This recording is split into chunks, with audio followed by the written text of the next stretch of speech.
So it's impossible, or well, let's say impossible, to keep the place, because you don't understand. So Klossowski invented, for instance, to repeat the article.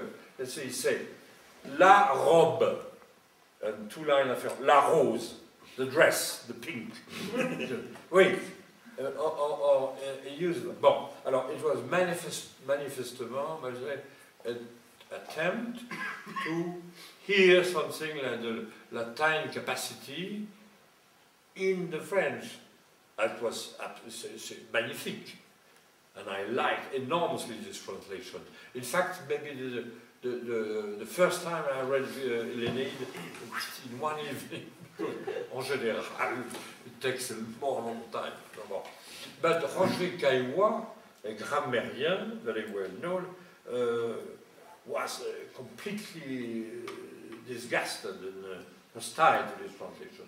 So I forgot your question, but I mean, no, my answer is a good translation, and I think these ones are good because I discussed a lot with the translator.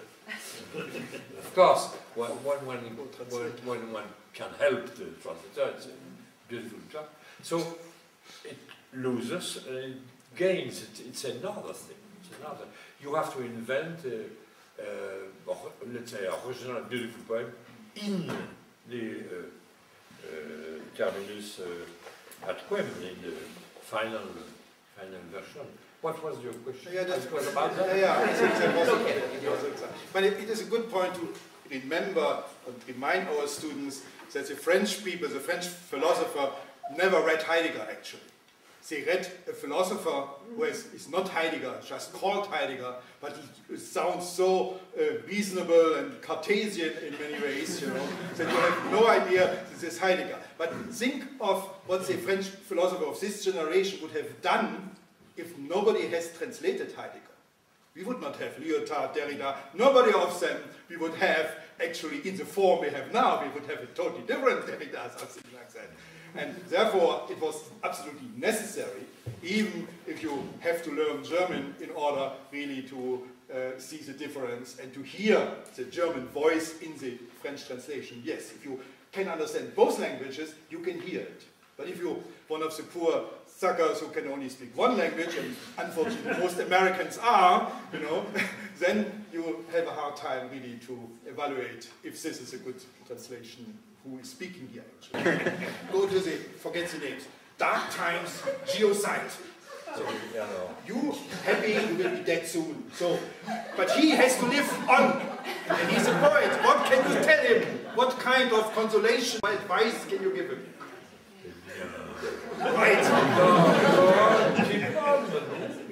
What's the problem? I mean, the sun will disappear in 40 milliards of years. I'm not referring to the Earth as a planet, but as an ecosystem. The world is in bad state, that's all. It could interest you too. I mean, it's not a matter of 10 years or 5 years. So you have to work, write poetry, and so on, and appreciate the difficulty of transmitting. After all, what is work? And one of the questions of the Beaux-Arts and the art and aesthetic now is, where are we with the matter of work? Are we painters, videoists, making some kind of work? Maybe there is no more work. That's not mine, so the general question put in aesthetics, so you have to answer that. Maybe you, I mean for you try to make a masterpiece or a piece of art, a work. What kind of work? Work. Huh? No, I mean we could now take this word, the word love, où en sommes-nous, where are we with the duty of an œuvre? A lot of artists do not anymore pretend to make une œuvre. And that's the problem of testimonial. Look, I refer to Longinus because it's one of the major books of Occident. I remember Curtius, Ernst Robert Curtius saying in his magic book, la littérature européenne et le haut Moyen-Âge latin, the only treaty, I'm reasonably fatigué, which is not exhausted and one has to comment about is Periupsus de Longin. What about Sublime? And the Sublime, for the bibliothèque about the Sublime is enormous in the 18th century and all that. But so I take this filière to hear the Sublime in the gesture of the parabole. I mean, it is what to transmit to the people beyond the death, to the survivors, in the form of a nerve. An earth, a word is the stone which you launch with the gesture. It has to be a jest, launch something, and codé, je n'aime pas, mais disons, fable, parabole, parabolé, the Greek word. So that's the parabole. So there is other lecture possible as a long time, but I took this one. No, réponse. You have to answer at the question, what is now a work in progress? Could we take this famous Joycean expression, work in progress again? Is it the matter? What is work as a sort? In the scheme of the Sublime, to launch a parabole to the world, is still in activity or not? And voilà, that can be. Okay, so let's allow you to give us a parting gift. Alors voilà ce que je vais faire. I'll read only half a page, maybe one page, of an absolutely unintelligible, incomprehensible poem. Alors, explaining why this page is absolutely ununderstandable. Because it was an attempt, the goal is interesting, but what you hear has no interest. So, I call this poem Table of Contents. So after 2 or 3 books, I had I went to this moment when you write la table de matière.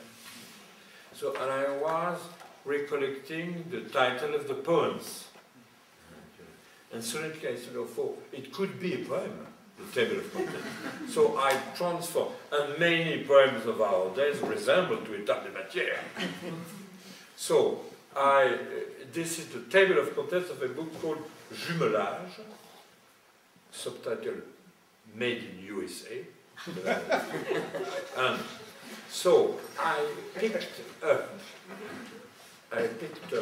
for, so it's a long poem, I picked up some expressions included in the core of these poems, see? So it has no meaning. Table of contents. Ah, en français, d'accord, on va dire. Ah oui, non, c'est plus...